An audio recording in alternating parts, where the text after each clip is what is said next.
korupsyon ay korupsyon.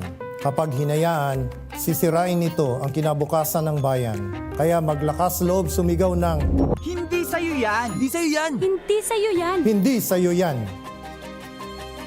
To report about corruption, please contact DOJ Action Center at dojAC@doj.gov.ph.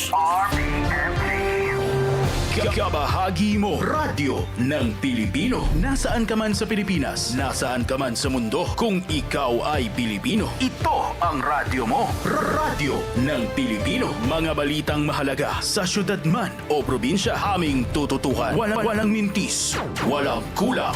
Umaga, hapon at gabi, impormasyon sa iyo'y ihahatid kabahagi. Kung ikaw ay Pilipino, ito ang radyo mo. RPMG. RPMG. Radyo Pilipino Media Group. Kabahagi mo. Radyo ng Pilipino. Radyo ng Pilipino. RPMG. Isahan. Isahan. Isahan. Makibahagi at makiisa sa pagpili ng tama. Huwag hayaang may makaisa sa maling pamumuno ng bansa. Isahan.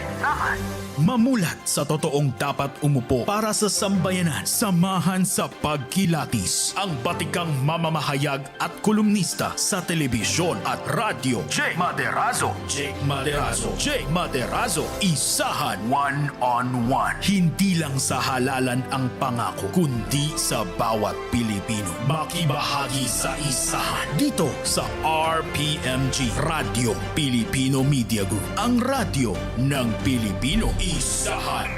One-on-one.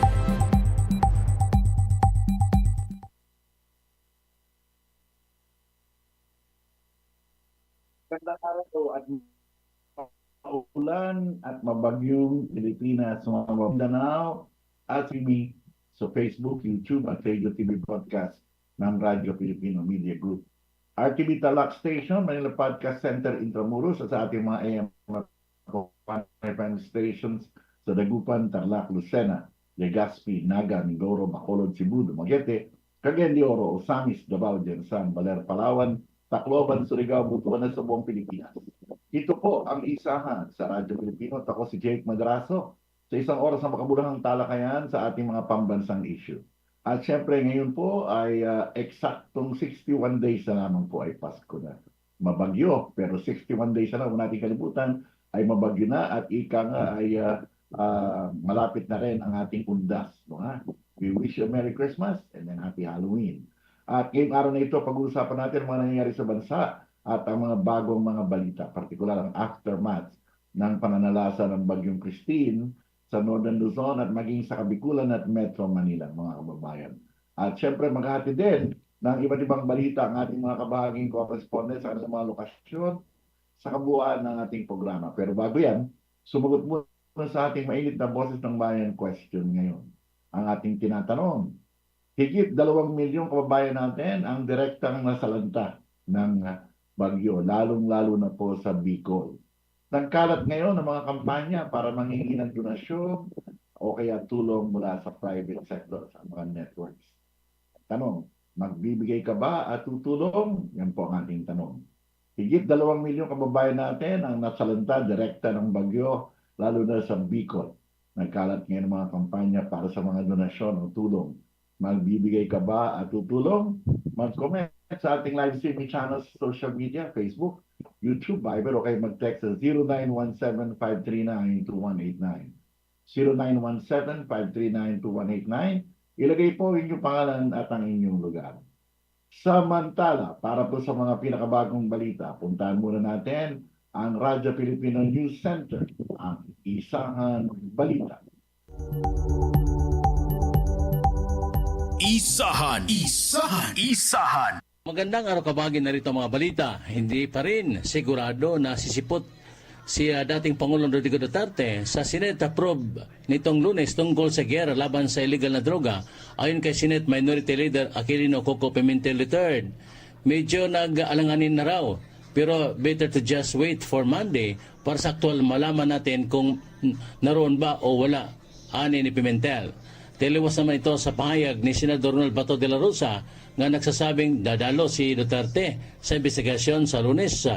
Bukod kay Duterte, inibitahan din ng Senado ang retiradong pulis na si Riana Garma na nauna nang tumistigo sa House Quad Committee tungkol sa umano'y Davao Model kung saan nabibigyan umano ng reward ang mga nakakapatay sa mga pinaghinalaang sangkot sa illegal na droga. Sa ibang balita, isa pang weather disturbance ang namataan ng pag-asa sa silangan ng Philippine Area of Responsibility or PAR region na nagbabantang maging bagyo na tatawaging Leon. Kaugnay nito, paglabas ng PAR ng bagyong Kristine ngayong Biyernes ng hapon, October 25, ay posibleng magpaikot-ikot ito sa may West Philippine Sea at maaring bumalik ng PAR sa araw ng Linggo o Lunes, depende sa epekto dito ng LPA na nasa silangan ng Mindanao at inasang maging tropical depression sa susunod na 24 hours. Mariring umanong muling lumakas si Kristine habang nasa ibabaw ng West Philippine Sea.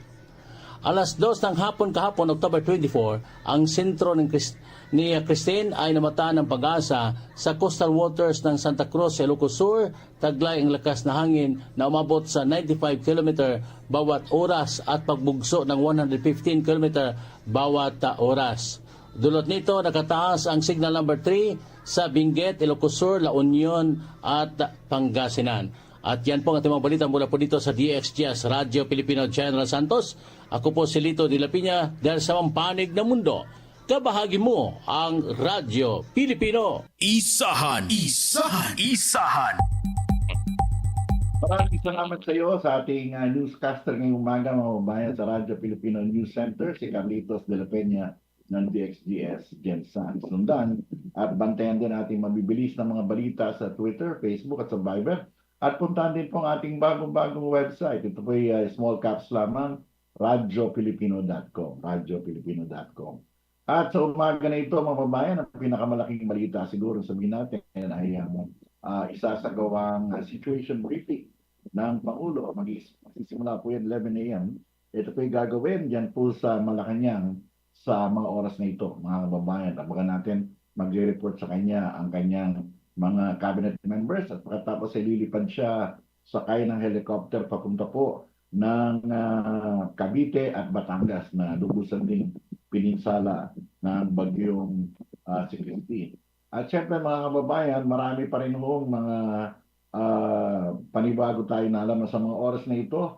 Mga kababayan, ang bagyong si Kristine ay papalabas na nga po, nasa labas na po ng ikang ating landmass at ito'y papunta na po sa West Philippine Sea. Si Pangulong Marcos, kanina po, bago tayo mag-broadcast, ay nag-utos. Ang sabi niya, I make this pledge to our people, help is on the way. It will come by land, air, and even by sea. Pinakilos na po ng Pangulo ang lahat ng militar, mga babayan, lahat ng militar, lahat na naka-uniforme, mga babayan, inatasan na po ng Pangulo at sinabi sa kanila na ika nga ay tulungan ang ating mga kababayan na sinalanta. Ayon po sa Pangulo, mga kababayan, na sa mga minamahal kong kababayan, and I quote, sa mga lugar na direktang tinamaan, dumating na ang tulong sa maraming lugar, paparating na ang tulong sa iba pa, ipagkakalob ang buong saklolo, at walang sino mang Pilipino na maiiwan. Yan po ang sinabi po ng Pangulo. At mamaya malalaman ho natin ang detalye sa kanyang situation briefing na gaganapin ho diyan sa Malacañang.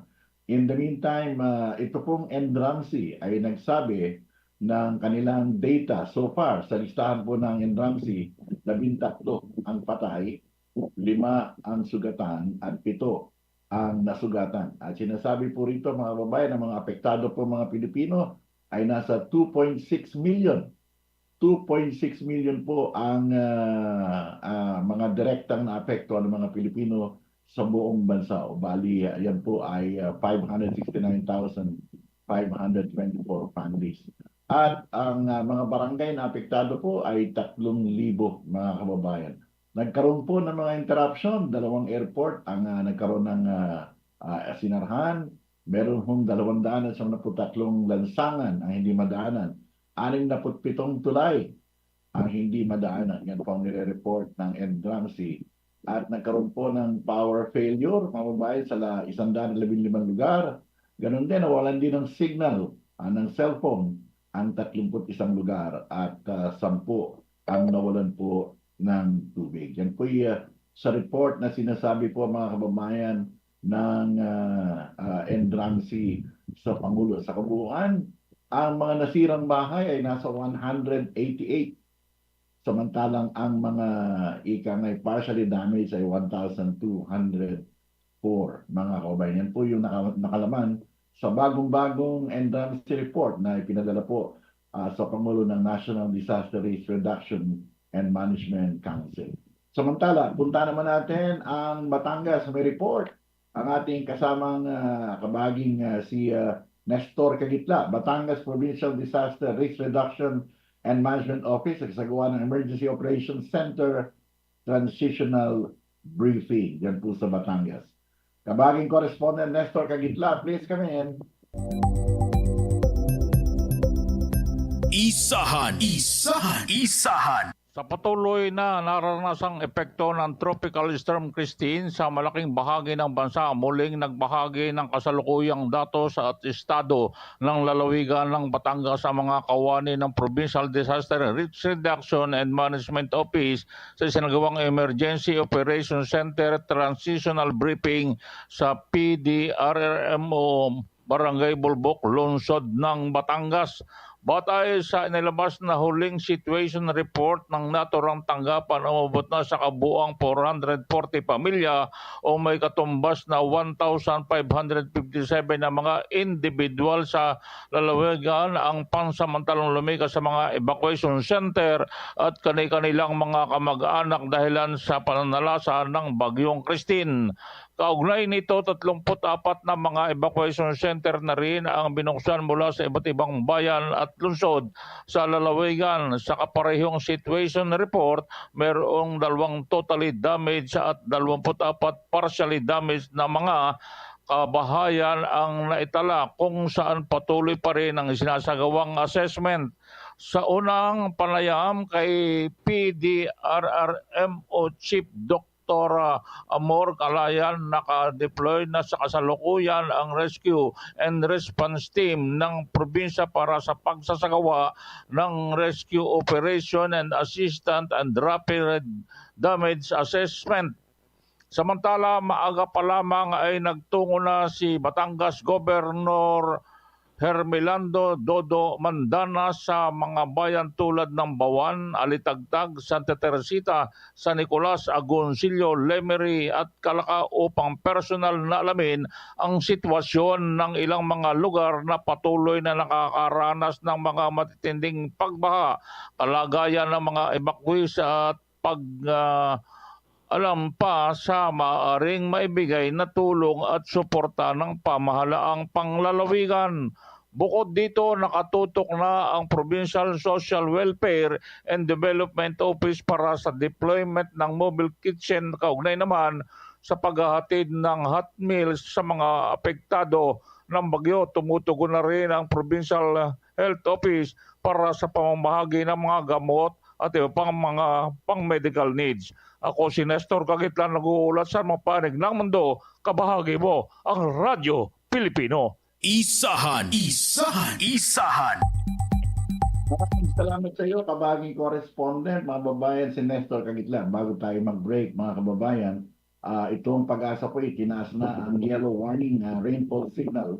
Mga kababayan, yellow rainfall warning signal, dyan po sa lalawigan ng Zambales at ng Bataan.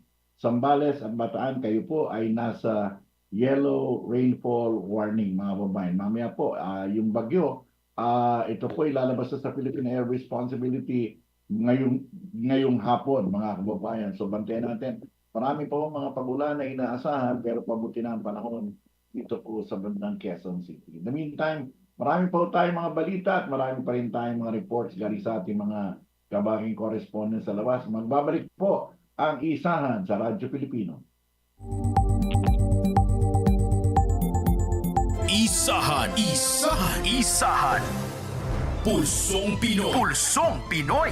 Mga balitang may saysay, impormasyon na tapat at mga usaping mahalaga. Narito ang inyong gabay. Pulsong Pinoy. Pulsong Pinoy.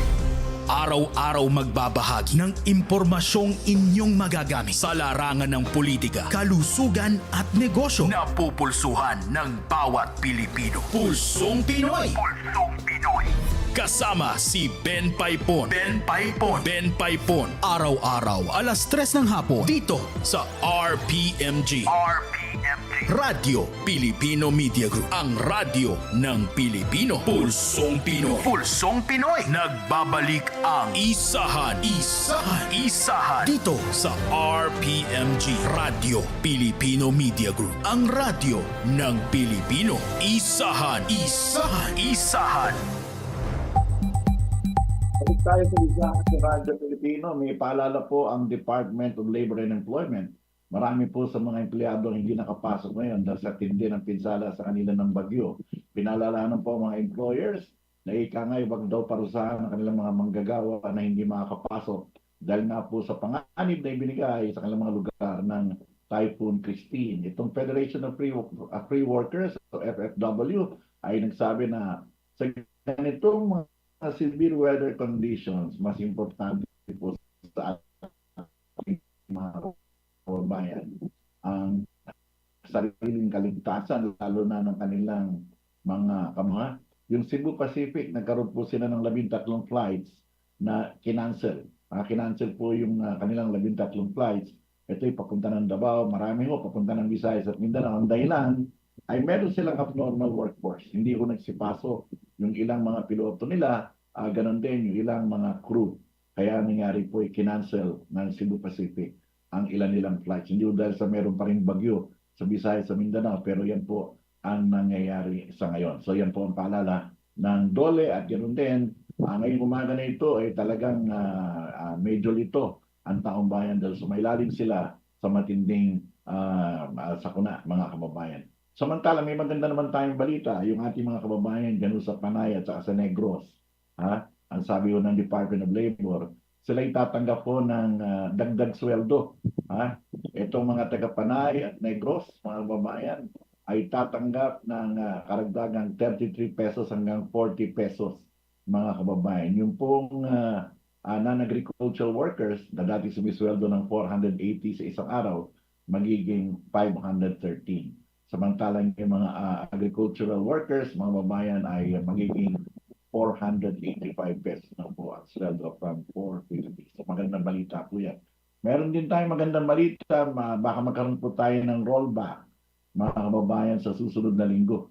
Rollback o kaya increase. Pero ito po 20 centimos lang. 20 centimos, pwede mag-increase ng 20 centimos sa gasolina. So ang diesel, pwede mag-rollback ng 10 centimo, pwede mag-increase ng 30 centavos. So halos baliwala. So ang ibig sabihin niya, sa tingin ko, mga babayan, ay magiging parehas ang presyo ng gasoline, diesel at kerosene pagdating po ng Martes. Kanina umaga, mga babayan, ito pong LRT ay nagkaroon po ng problema yan. Magmula kagabi, yung LRT1, mga babayan. Mula Baclaran hanggang dyan lang sila sa May Roosevelt, ay sa May Fernando po Jr.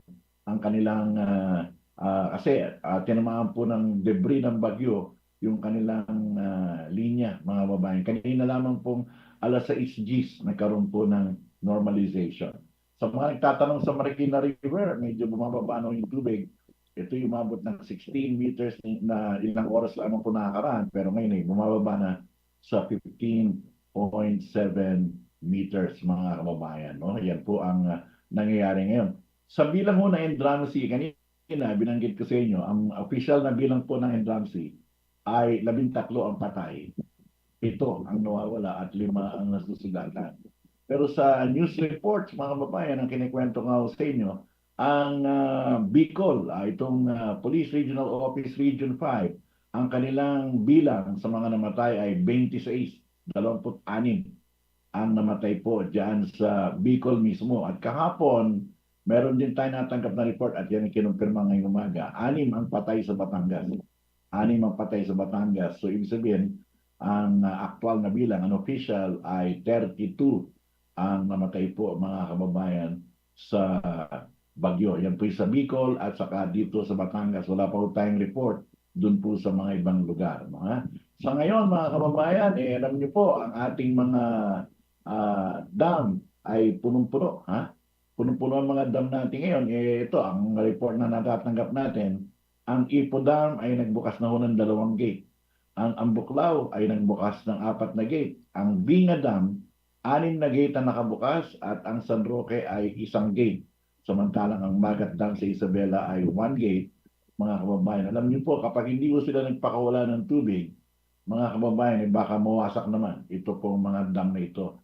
Sapagkat tinitingnan natin ng level, halimbawa yung Binga Dam, mga kababayan, ang kanyang ang capacity ay 570. Mga kababayan, ngayon po nasa 572. Ganun matindi. Sobra na ho ng 2 metro. Ganun din ang Magat ay sobra na rin ng 4 na metro kaya nagpapakawala na sila. Ang Angat ay sobra din ng 1.85 meters. Ayan po. At ang Ipo Dam ay nagpapakawala na rin. Napupuno na ho yung ating mga dams. Magandang balita, pero sabi nga natin, pero kung yan po ay makakaroon ng structural defect, mas malaking problema po ang aabutin natin. So yung mga ilog na dinadaanan po ng mga pakawala ng tubig ng mga dam na yan, ayan po Ipo Dam, ngayon din yung Ambuklaw, Binga, San Roque at itong Magat Dam, sila po yung nabisuhan na. Sa Santa Mesa, La Mesa Dam, alam niyo po, La Mesa Dam hindi yung nagpapakawala ng gate. Yan, nag-overflow lang, parang nagiging waterfalls. Pero nagbabala na rin ang pag-asa dun sa mga nakatira sa Tulian River na lumikas na dahil sila yung magsisimula ng umapaho itong La Mesa Dam. Samantala, punta naman natin ang isa pang tinamaan din ng bagyo, itong lalawigan ng Quezon. Si Tony Sandoval, ang ating kabaging correspondent, may report. Bilang ng mga pamilyang naapektuhan ng bagyong Kristine sa Quezon, umabot na sa 9,000. Kabaging correspondent Tony Sandoval, please kami.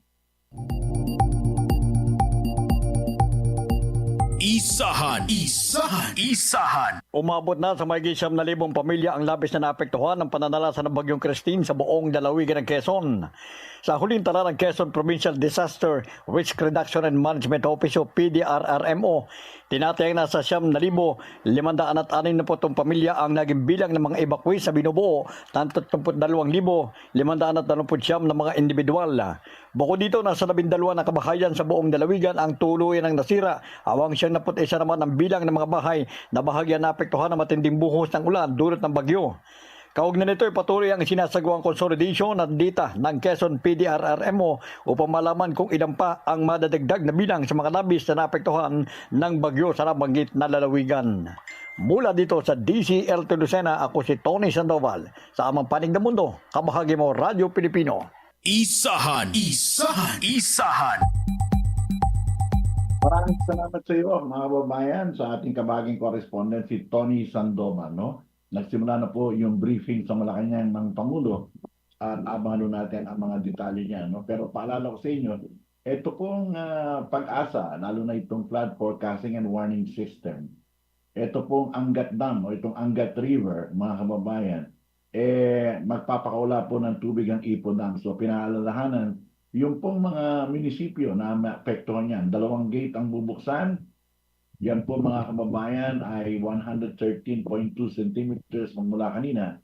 Ang apektado ho riyan mga kababayan ay ang Norsagaray, Angat, San Rafael, Bustos, Baliwag, Pulilan, Laridel, Kalumpit, Paumbong at Hagonoy. Yan po ang dinadaanan ng malaking Angat River, mga kababayan. Yan po ay sabi natin, kung binabayo ng lugar dyan, yan pong mga bayan na yan, mula sa Garay hanggang Hagonoy, ay expect na po na ika nga tataas ang ika nga tubig baha sa inyong lugar, mga kababayan. Yan ang nangyayari. Samantala, ni-report naman ng Department of Public Works and Highways, ang sabi ko ng Public Works and Highways, ang daming mga kalye, importante mga kalye.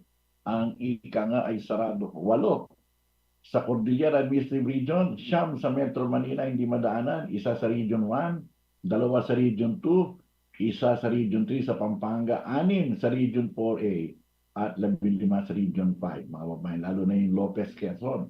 yan po talagang hindi madaanan, hindi ka makakapunta ng Visayas kung hindi mo dadaanan niya, mga kababayan. No, ha? Meron din hong paalala, mga kababayan, ang Bicol River Basin, alam niyo naman po hanggang ngayon, sa oras na ito, mga kababayan, ay talagang may flood bulletin pa ho na ika nga ay pinaiiral dyan po sa Bicol. Ang sinasabi po, mga kababayan, ang ilog po ng Owas o itong Owas River ay nasa 2.62 meters, alarm level po ito. Ha? Yung Bula, baha pa rin. Yung pong Bula River, ganun din ang Kamaligan, baha pa rin. At ang Lake Buhi ay baha pa rin. At itong Sipokot, Pulantuna River condition ay medyo bumaba na. At sana'y nasa nila na ito ay bababa sa mga susunod na oras, mga babayan. No, ha? Alam niyo, itong nababaha.com ay nagsasabi na yun daw pong ulan na natikman ng Camarines Norte at Camarines Sur ay matindi. Kung tayo po'y nakaranas sa Ondoy, naalala niyo ng Ondoy, 455 millimeters of rain ang naramdaman ng Metro Manila sa loob ng 2 araw, mga babayan. Ganyan po. Ang ganyang ulan sa Metro Manila ay dumarating minsan lang tuwing 100 taon, mga babayan. Pero itong tumama ho, mga kababayan, dyan sa bahagi ng Daet Camarines Norte, 528.5 millimeters ang ibinuhos ng ulan ni Kristine dyan po sa Daet Camarines Norte. Mas malaki po yan kaysa sa Ondoy. Ha? Kaya nga po yung mga dam dyan, yung mga dike, lahat ay napuno. Nakita nyo na po, mga babayan, yung kanilang mga ilog, umaapaw. Ganyan, mga kababayan. Kaya sabi nga, sa Ligas nearby, ang record ay natamo, 431 millimeters. Mga kababayan, talagang sabi nga natin, maski anong flood control ang gawin mo, kapag ganyan karami po, mga kababayan, ang ulan na bumagsak, dyan po sa isang lugar, napakahirap po niyan. Isipin ninyo, ang ibinagsak ni Kristine, itong bagyong Kristine, dyan po sa Daet Camarines Norte noong October 22, ay 528.5 millimeters. Kung ikukumpara nyo yan doon sa Ondoy natin, mga babayan, 465 millimeters lamang po yung ating ibinagsak dito po sa Metro Manila. Kaya talagang dapat talaga ay mag-ingat po tayo ng gusto, mga kababayan. Talagang sabi nga natin, iba na talaga ang nangyayari ngayon. Ang tindi. Yung mga lugar na dating hindi raw binabaha, kung ganito naman karami talaga ang babagsak na ulan sa'yo, ay may problema ho tayong malaki. Isipin ninyo, mas malaki pa ho sa Ondoy ang bumagsak na 24-hour rainfall dyan po sa Kabikulan. Kaya nga po lahat ng mga ilog doon, pati sa Albay, mga kababayan, ay sabi nga natin ay umapaw.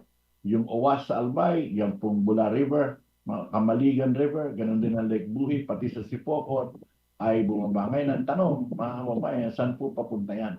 Yung mga tubig baha na yan. Parang yun sa nangyari po sa Baguio, Mountain Province, matindi po yung ulan sa itaas, paano yan pag bumaba, papunta sa Kapatagan, halimbawa, yan sa Central Luzon. Yan po ang latest ngayon. In the meantime, isingit ko nga pala itong isang balita na ito. Alam nyo, marami ho kayong mga, sabi natin, mga thunders na nanonood, nakikinig ngayon. Naalala niyo ba yung mga kantang She, no ha? She may be the face I can't forget. Yan po sa kumanta ng Love Boat, mga kababayan. Si Jack Jones, kilala niyo yan. Si Jack Jones, mga kababayan. Siya yung kumanta ng What I Did for Love. Si Jack Jones po, Grammy winner, at kumanta rin ng Love Boat, ay namatay na po kanina. Ha? Siya po ay namatay sa edad na 86 years old. Ha? Siya po ay may leukemia for more than 2 years. Ang sabi po ng kanyang manager. Si Jack Jones po ay namatay 9:17 p.m. sa Rancho Mirage, California. Mga may kung titinan ninyo, mga 3 oras na nakakalipas niyan. Ha? Mga bandang 8:00 ng gabi, parang gano'n sa atin or something. After battling for well over 2 years. So sabi ko ng kanyang manager. Namatay po si Jack Jones na matahimik daw po. Nag-holding nga sa kanyang asawa si Eleonora at yung kanyang paboritong toy poodle. So, yan po. yung kumanta ng ating paboritong The Impossible Dream, yan po, ano pa bang kinanta niyan? Love Boat, What I Did for Love, Kiss the Day Goodbye, parang gano'n. She, yan ang sikat na kinanta niyan, mga kababayan. Nakikiramay tayo, lalo na doon sa mga mahilig sa music. Sige po, magbe-break lang muna kami. Marami po ang mga nangyayari ngayon. Sabi nga natin, sa mga oras na ito, patuloy po ang briefing ng Malacañang. Yan ho, mga kababayan, at si Pangulong Marcos ang siyang nangunguna.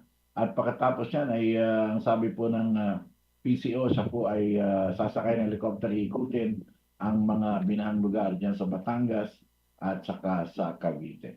Magbabalik po ang Isahan sa Radyo Pilipino.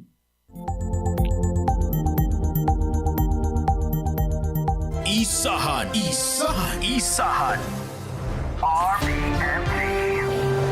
Mga balitang mahalaga sa syudad man o probinsya, aming tututukan. Umaga, hapon at gabi, impormasyon sa iyo'y ihahatid kabahagi. Kung ikaw ay Pilipino, ito ang radyo mo. RPMG. Radio Pilipino Media Group. Kabahagi mo. Radyo ng Pilipino. Radyo ng Pilipino. RPMG. Nagbabalik ang Isahan. Dito sa RPMG, Radio Pilipino Media Group. Ang radyo ng Pilipino. Isahan. One-on-one. Tayo sa Isahan sa Radyo Pilipino. Siyempre, bago po tuwagin ang ating reporter, punta ko na muna yung ating Boses ng Bayan question para po makapag-react po kayo. Ang ating tinatanong sa Boses ng Bayan, higit 2 milyong kababayan natin ang direktang nasalanta ng bagyong si Kristine, lalo na sa Bicol. Nagkalat ngayon ang mga kampanya sa media para sa donasyon o tulong, maski sa social media, ganun din. Nagkalat po, humingi ng tulong, tapang Bicol at kung ano-ano pa. Magbibigay ka ba at tutulong? Yung iba naman magbibigay, pero paano kung mapunta yan sa mga raketero? Yan ang sinasabi naman nila, mga kababayan. Ayan. Sige po, mag-comment sa ating live streaming channel sa social media, Facebook, YouTube, Viber, o kayo mag-text sa 0917-539-2189, mga kababayan. Ilalagay po namin ang inyong pangalan at ang inyong lugar. Samantala mga kababayan, punta natin ang ating isa pang kabaging correspondent, ating House of Representatives reporter, mga kababayan, si Mar Rodriguez. Paglaban sa illegal na droga, pinondohan ng mga nakalipas na kongreso, Subalit hindi kasamang EJK o ang walang habas sa pagpatay sa mga inosenteng sibilyan ayon sa isang kongresista. Kabaging correspondent Mar Rodriguez, please come in. Isahan. Iginiit ng isa sa mga lider ng House Quad Committee na pinondohan ng nakaraang mga kongreso ay ang kampanya laban sa illegal na droga at hindi ang pagsasagawa ng extrajudicial killings kung saan umabot sa 20,000 ang nasawi. Marami sa mga ito ay inosente at nadamay lamang. Ito ang sinabi ni Manila 6th District Congressman Benvenido Abante, chairman ng House Committee on Human Rights, bilang sagot sa mga patusada na bumaliktad na ang mga mambabatas na dating pumapalakpak sa Duterte drug on war. Iginiit ni Abante na bagamat sinusuportahan ng Kongreso ang laban kontra droga ng dating Pangulong Rodrigo Roa Duterte sa pamamagitan ng pagbibigay ng pondo sa ilalim ng General Appropriations Act, hindi umano rito kasama ang pagpatay sa mga inosenteng sibilyan o mga mahihirap na Pilipino. Sinabi pa ng mambabatas na ang karamihan sa mga biktima ay mga pamilya na wala naman talagang kinalaman sa illegal na droga. Sinabi pa ni Abante na may mga grupo na hindi nagsasalita noon laban sa marahas na digmaan kontra droga ng nakaraang administrasyon na anya'y maaaring dahil sa mga hakbang na ginawa ng Administrasyong Duterte laban sa mga taong hayagang tumututol sa kanilang kampanya kontra sa illegal na droga. Paliwanag pa ng mababatas na ito ay dahil na dokumento at na-record ng media ang mga naturang pangyayari. Binanggit pa na abante na hindi nahuli o nasampahan ng kaso ang mga pinag-iinalaang malalaking drug lord sa ilalim ng Oplan Tukhang at Oplan Double Barrel, kabilang na si Michael Yang, maging ang dalawang kapatid nito na ibinunyag ng pulis na anti-drug officer na si Colonel Eduardo Ansierto. Mula dito sa Kongreso, ako si Ma Rodriguez. Dahil saan man panig na mundo, kabahagi mo ang Radyo Pilipino. Isahan. Isahan. Balik tayo mga kababayan. Salamat sa ating kabahaging correspondent si Ma Rodriguez. Kung tinatanong niyo ko kung nasa na po ang bagyo, ang sabi po ng Pag-asa, mga kababayan, as of 11 a.m. Ito po ay bagong-bagong balita lamang. Itong bagyong si Kristine ay nakalabas na sa ating landmass. Wala na po siya, nasa dagat na po siya. Siya po ay nasa west-southwest ng Sinait, Ilocos Sur.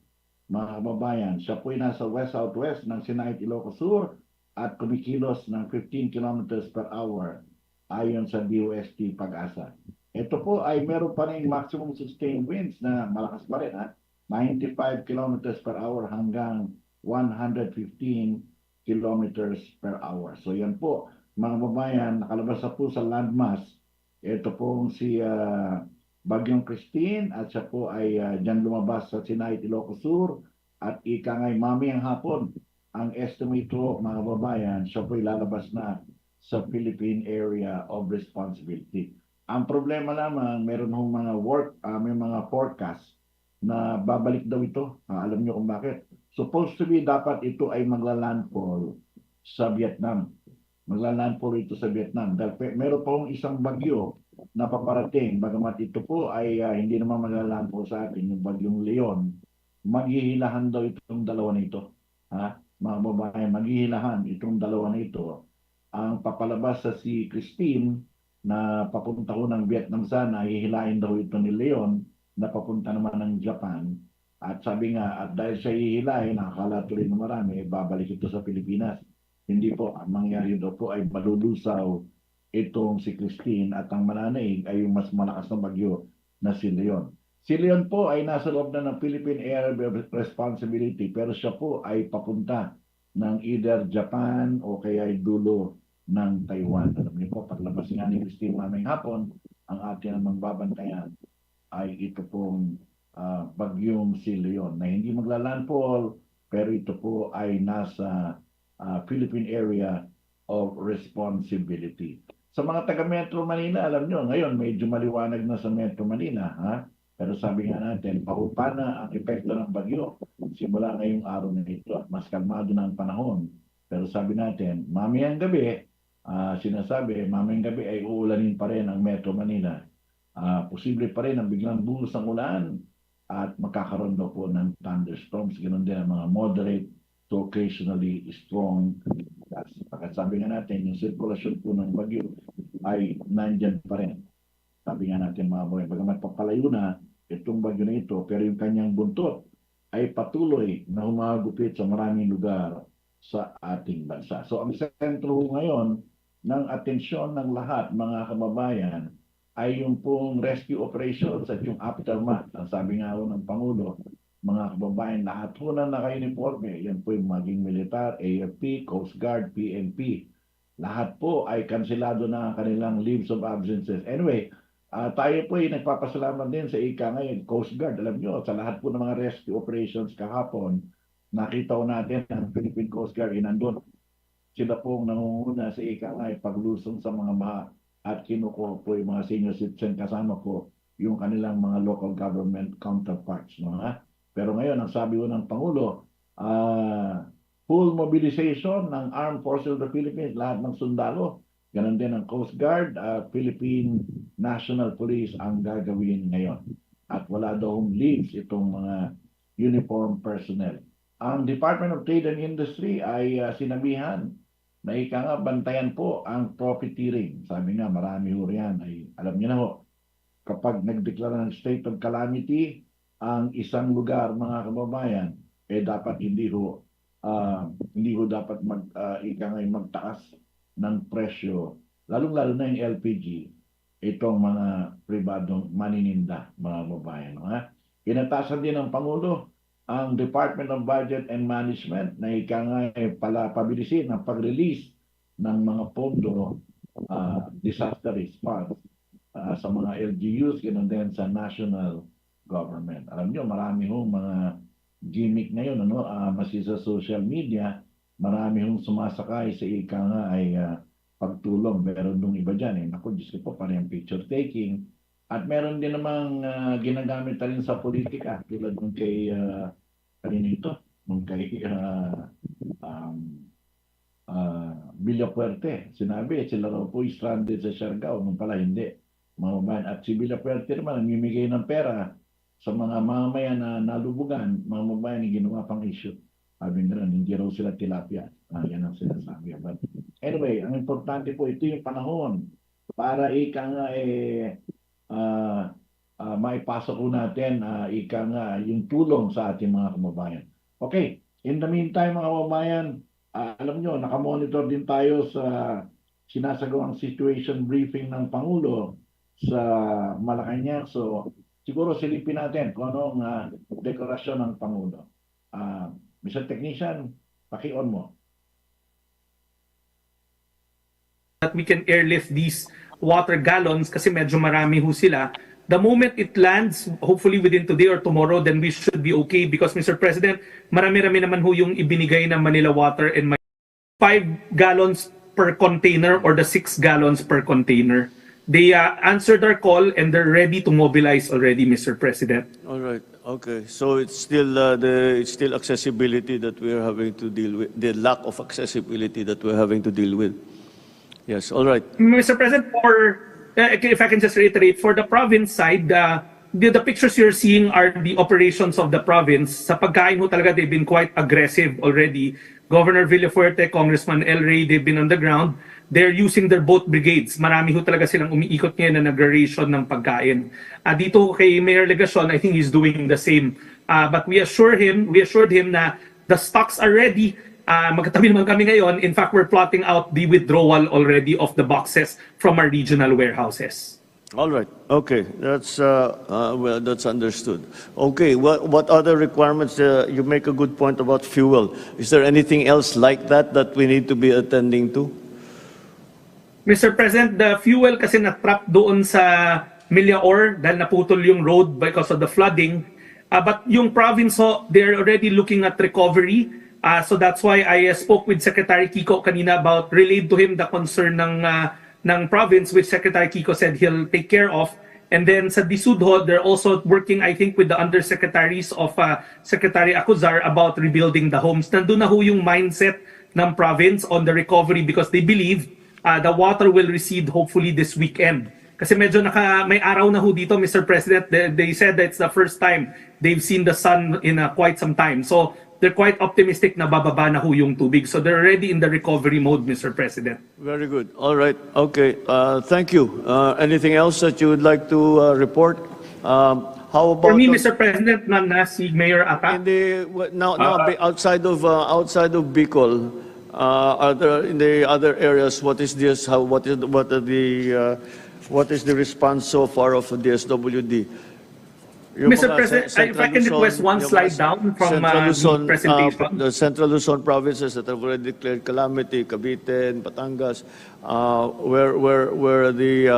what are we doing in those areas?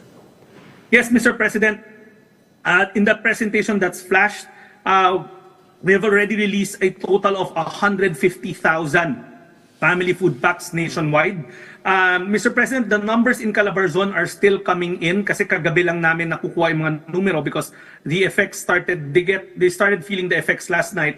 But Mr. President, to assure you, in Calabarzon and in the Metro Manila corridor, we have close to around 250,000 family food packs ready for dispatch anytime. So, Mr. President, we're working with the local government units and the congressional offices. If they have the requirements, we keep on releasing. We've been talking to the LGUs, Mr. President. All right. Okay.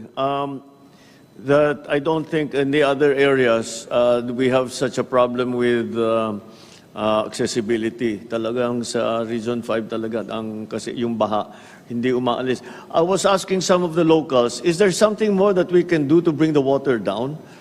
O aantayin lang talaga natin hanggat bumaba? Wala tayong magawa para i-accelerate yung paglabas ng tubig?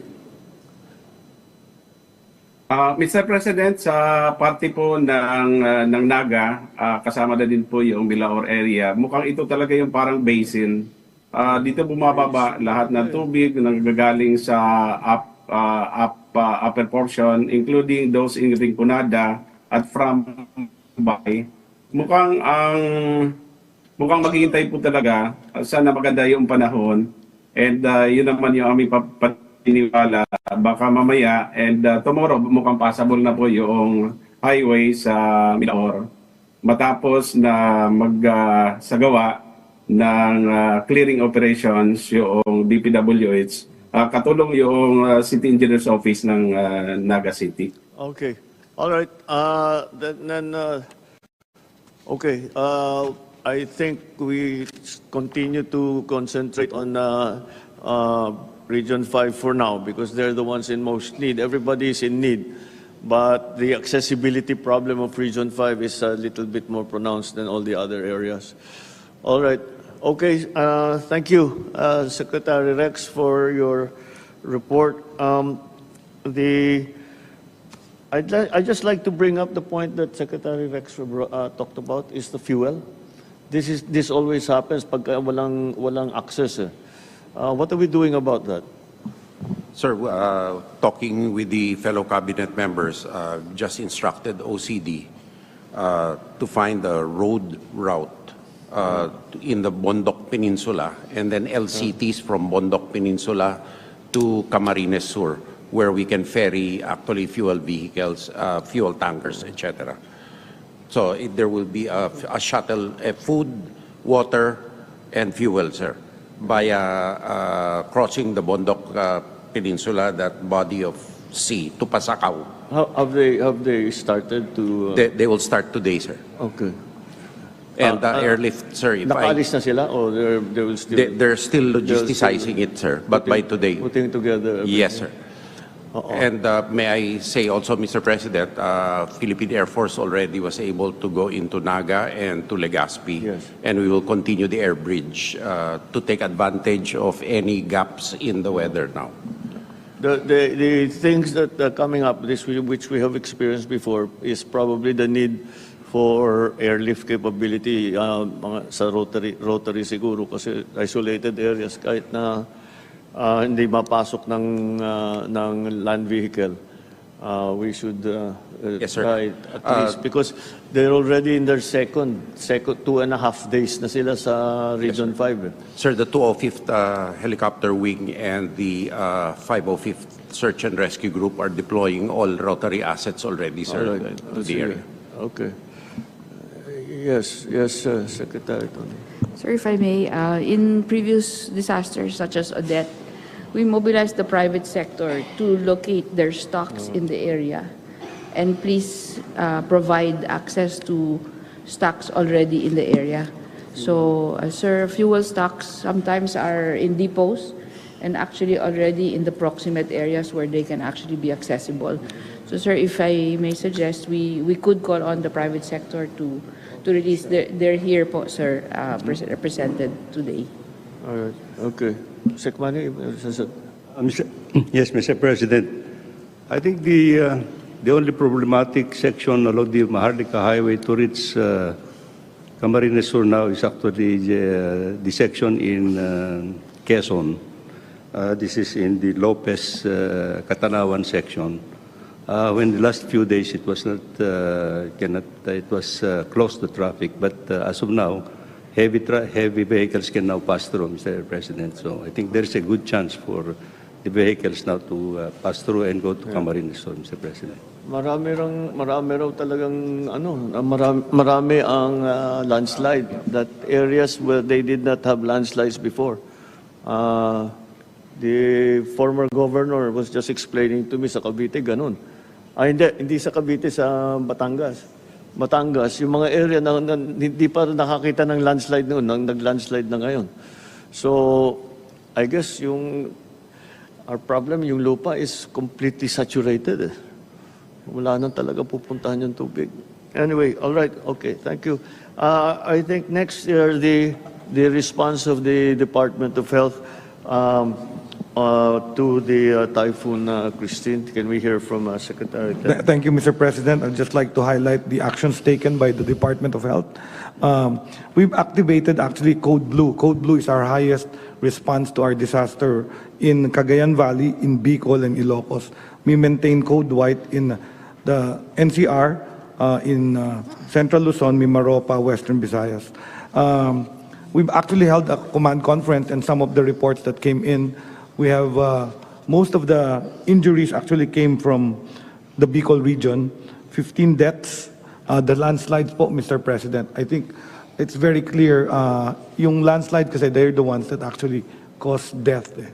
So it's very important that we map out where the high-risk communities are para pag malakas ang ulan and when it's continuous rain, we evacuate them also early. Not only flood-prone, kasi yun yung dapat siguro nating makita. 11 of the deaths of the 15 are from Bicol, and half of them were from the landslide.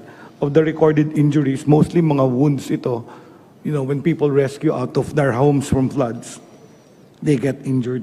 So, of the hospitals po, we have 9 facilities with minor damages. No? Of the 2 big hospitals in Bicol, Bicol Medical Center and Bicol Regional Medical Center in Albay, the one in Naga and one in Albay, are both functional, although we lost power and we also lost damage to the internet server of our Bicol Medical Center, but the hospitals are functioning. We have a couple of hospitals that are functional in Batangas, but cannot be accessed because of floods. So, yun po yung situation natin. Of the goods that we have deployed, we've actually sent out 97 million pesos worth of medical supplies and public health emergency supplies.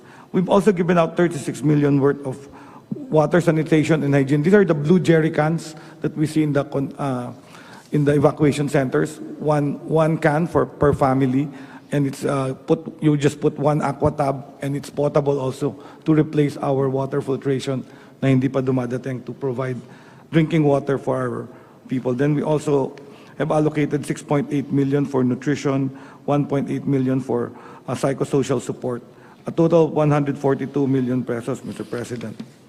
For the human resources, we've actually deployed our teams from the regional offices and the hospitals. So they're actually there. We usually start with the needs assessment. What we found is the highest illness reported is respiratory infection, Mr. President. Kaya maganda yung mga LGU na they build that compartmentalized because ang bilis ng spread of respiratory infection. Isang bata lang dyan may ubo, hawa-hawa na lahat. So some of the LGUs now put this compartmentalized per family so that the infections can be controlled. I've also asked our teams to distribute face masks kasi as we have more people in the evacuation centers, respiratory illness yung number 1. Marami rin din tayong gastrointestinal illness, and that's solvable by potable drinking water. So we distributed also hygiene kits. Alam nyo naman po, wala lang damit. They also need to take care of themselves, to clean themselves. So yung hygiene kit is a green bucket. It has soap, shampoo, sanitary napkin ng mga babae. We actually distribute that sometimes. We've also distributed, before the emergency, we actually heightened our health emergency advisories and information on social media. All the advisories about the illnesses you can get during times of the typhoon. And then we've also provided prophylaxis for our rescue workers. Sila yung at risk kasi. So we're providing them antibiotics for infections they can get during rescue operations.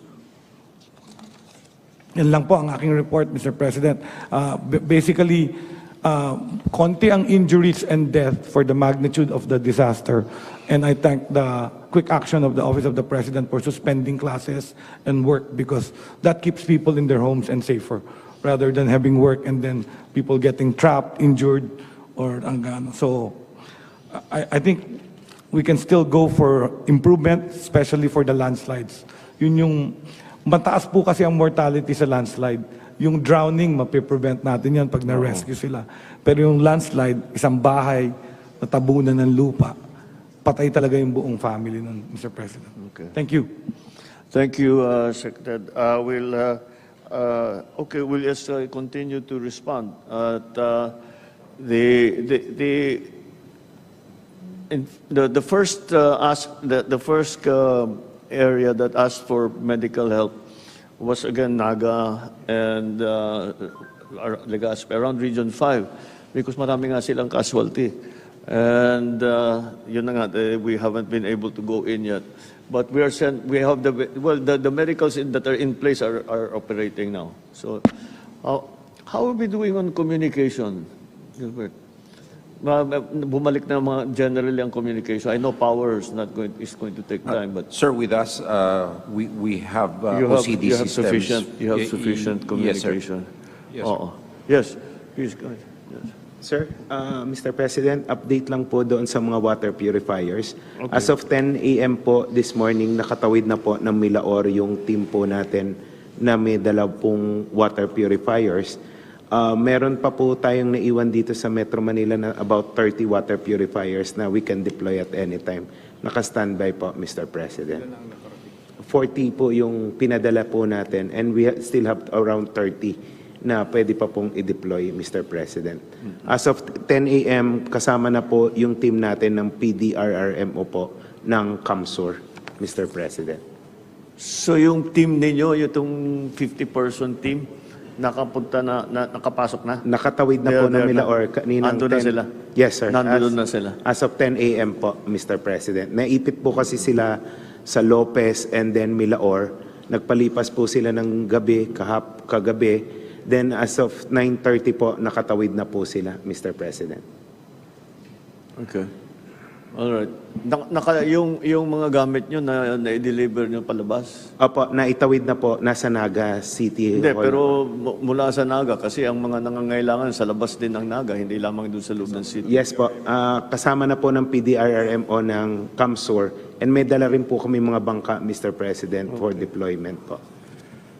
Alright. Mr. President, if I may, on landslides. I think Mr. President, on a lighter note naman po, malaki ang naitulong ng mga dams natin sa pag-mitigate ng baha. No?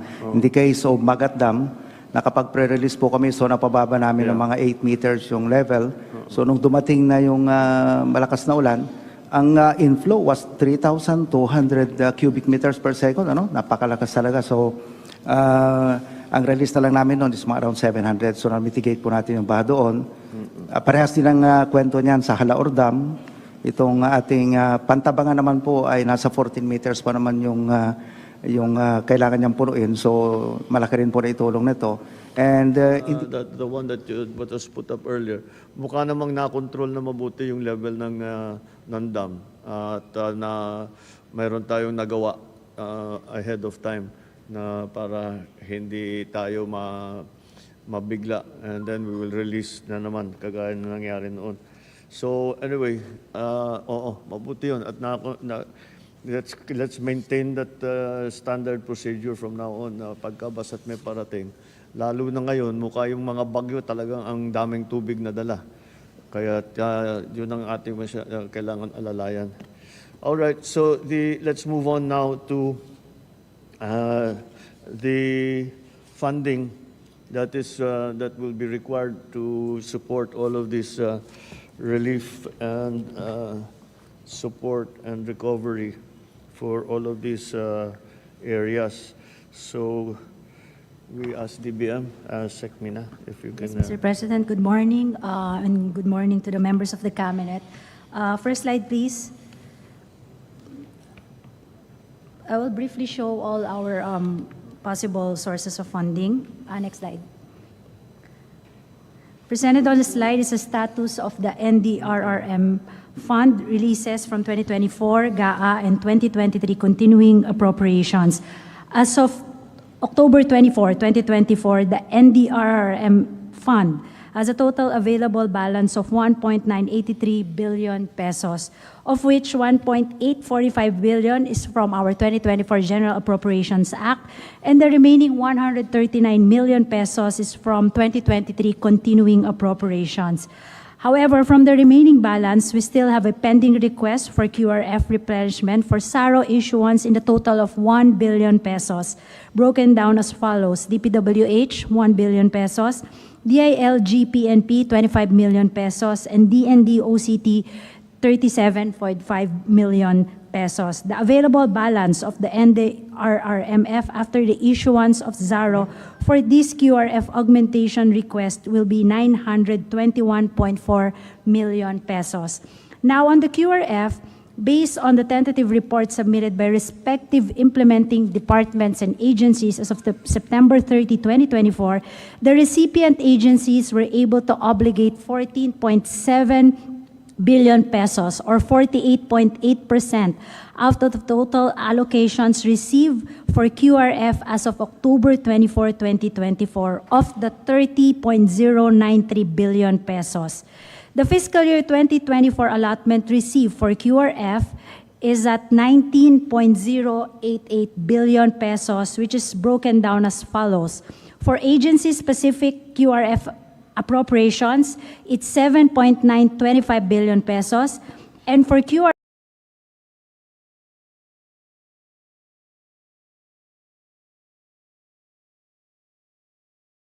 replenishments from NDRRMF, it's 11.2. To date, the slide shows that the DILG PNP was able to obligate a total amount received of QRF amounting to 58 million pesos. On the other hand, the DepEd OSEC, with the highest QRF allocation of 3.5 billion pesos, recorded the second lowest utilization with only 7.43%, slightly higher than the DILG BFP of 7.34%. Shown on this slide, Mr. President, are the balances of the QRF that are already within the departments.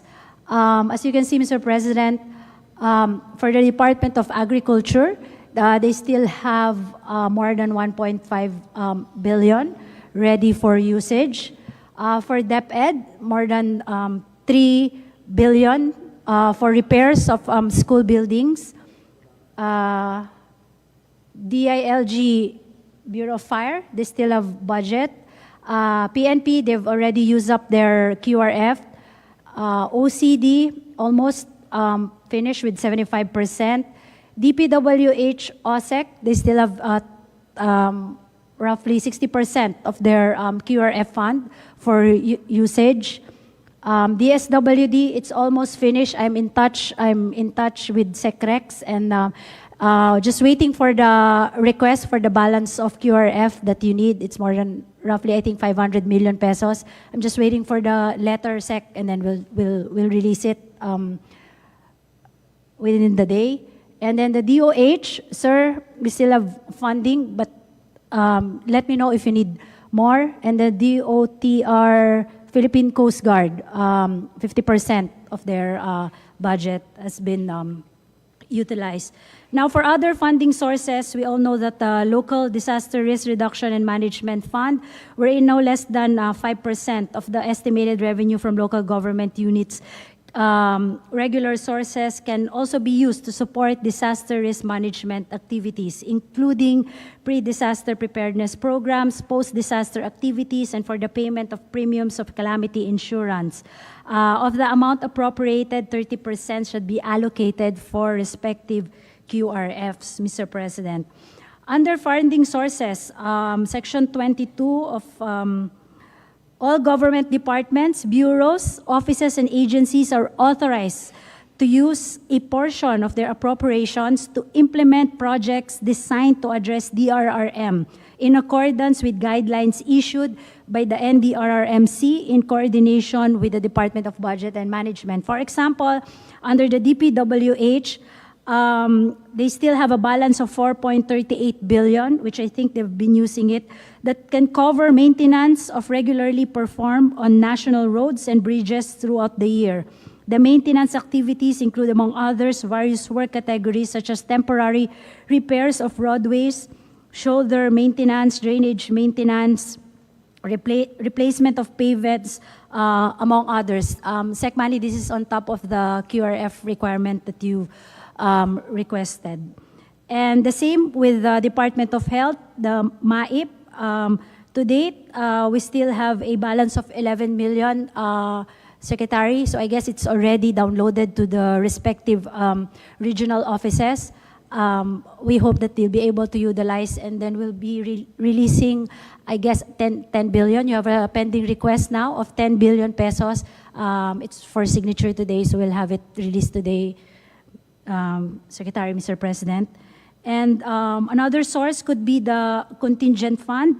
It has a balance of 10.33 billion pesos to date, Mr. President.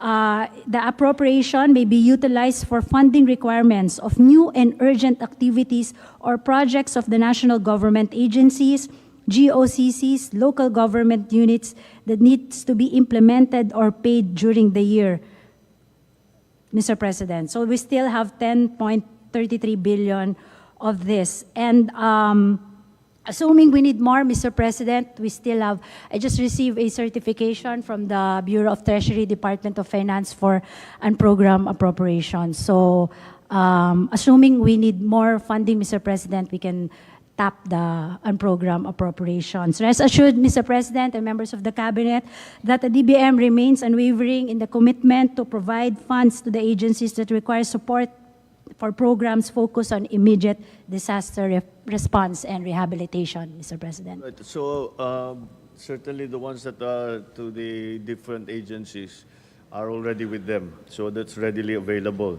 The other requirements like siguro John Vic, yung mga QRF ng local, wala na yan. Ubus na yan, matagal na naubos yan. So they will need more support. Yes, sir. Anyway, so doon natin kukunin doon sa not only the agencies but also the from the DBM kung ano pa yung mga kailangan natin. Now is the time to download all of the MAIC and AICs and UDA that we still have. All right.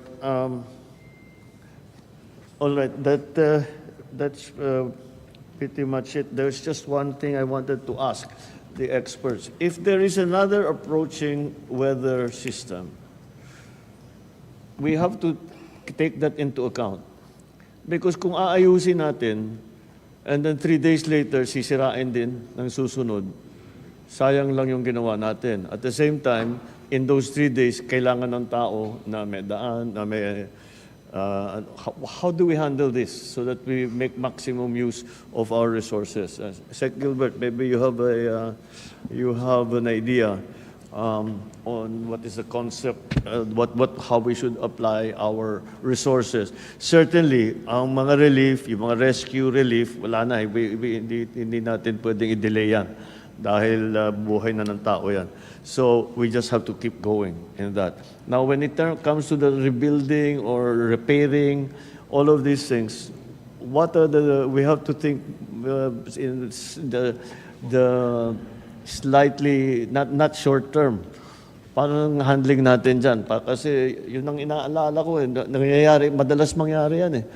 Bagong gawa yung kalsada or whatever, kaka-inaugurate, ribbon cutting lang natin, 1 week later, sira na dahil may dumaan na bagyo. That's what I would like to, hopefully to avoid. Yes, Mr. President. I think, excuse me, the protocol that we are adopting in the department is once, in response to calamities, actually, the first thing that we do is actually just to clear out the roadways, actually for to restore immediately yun traffic. Necessary yun kasi we need those thoroughfares para ipasok yung gamit at saka yung mga tao. Yes, Mr. Yeah, President. that's what we're going to have to contend with. And then after that, we have to look into the permanent restoration program for those damages, Mr. President. So to be more permanent, especially in yung mga vulnerable areas. Okay. Yes. But in all that we do, let's keep that in mind. Wimpy, you wanted to add something? Yes, Mr. President. Wimpy wants to... Yeah, the time that you were sponsoring the Department of Housing and Urban Dev, there is an enumeration of the MHS policy on basic needs and the hierarchy. Okay. And that was designed precisely to respond to situations like this. So the priorities are as follows. It's water facilities that we have to concentrate on. So during these 3 days, we have to replenish water, and then the energy, including the fuel, and then the food, clothing, shelter, health, education, and then the rest is what was mentioned by DPWH. It's access, it's livelihood, it's recreation, and ICT, and the overall security where the PNP and the other security sector is concerned. So, demands-based approach po siya, and dun po yung tutukan ng government and the community. Protectionan yung 13 basic needs, and then just prepare for the next. Okay. All right. Well, my concern that I just spoke about fixing something that will just be destroyed a few days later, that also applies to power. Oo. Kaya Yes, yun ang kailangan natin alalahanin. Anyway, it's not an easy situation. There's no simple answer to any of this. We'll just have to keep monitoring the situation and make sure always the rescue and relief are that cannot stop. It doesn't matter if there's another storm coming. We cannot stop. That cannot stop. And then the support that we are giving, that the SWD giving, is those who have been displaced, who are still in evacuation centers, or they are staying with outside of their own homes, wherever that might be, with relatives or friends. That also cannot stop. So those are the main elements, I think. Sa agri, Sekiko, well, at what, nakapag-ani na ba sa... Mr. President, they're in the middle of harvest. We have already harvested about, depending on each area, 60 to 70%. And actually, before the storm hit, a week before the storm hit, we accelerated harvesting and buying from NFA then. So, nakatulong naman yun, sir. Yeah, so we'll have to make up for that 30 to 40% kung sakali na outright na destroyed. Hopefully, hindi naman ho, but yes. Well, but we have enough stock, sir. Then we have Kadiwa trucks also going to Kamsur, right, and we also have NFA rice ordered by the LGUs being deployed as we speak. Plus, to prepare for what is coming, we also instructed NFA to send additional rice above and beyond what was requested. Oh, thank you, sir. And then we'll just keep me updated about the damages that our people are seeing in terms of the agricultural sector. All right. Well, that's the situation now. What as we have already experienced, as we have experienced many times, there are phases to the thing. There's the rescue phase, then the relief phase, and then the recovery phase, where we start to bring our people back to their normal homes, residences. It is made much more complicated by the fact that lawak nung effect, napakalawak yung effect ng bagyo. So, what happened is that Bicol is in one phase, Central Luzon is in another phase, first Region 1-2 will be in another phase. So it became complicated because ang laki ang pagkatama, tapos ang tama hindi sabay-sabay, iba-iba. At siyempre, dumaan ng dahan-dahan. So we just have to be more creative and be able to maximize our resources. All right, batay ko, nandyan na yung sundo ko. We're going to make an inspection. So, okay, just keep me informed, and whatever problems arise, just raise them up with me. And if not, actually, amongst yourselves, if you can solve it, let's do it that way, as quickly as possible. Just remember, there are people still in water right now. They are still flooded. They're walking around with water up to their waist. They have no water supply. They have no food. They have no place to stay. So if you think you're tired, think about what their condition is.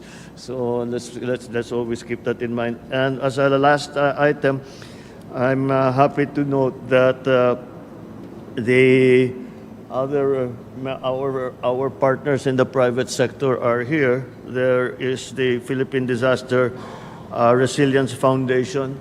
I'm over here, Mr. President. There, yeah. That's right. There you are, and Arise from Here, the Mr. President. SCM group, and of course the Red Cross, who is always present at these things. Thank you for your attention, and thank you for the help that you will be providing. Okay, I think that's it for now. Maraming salamat. Thank you.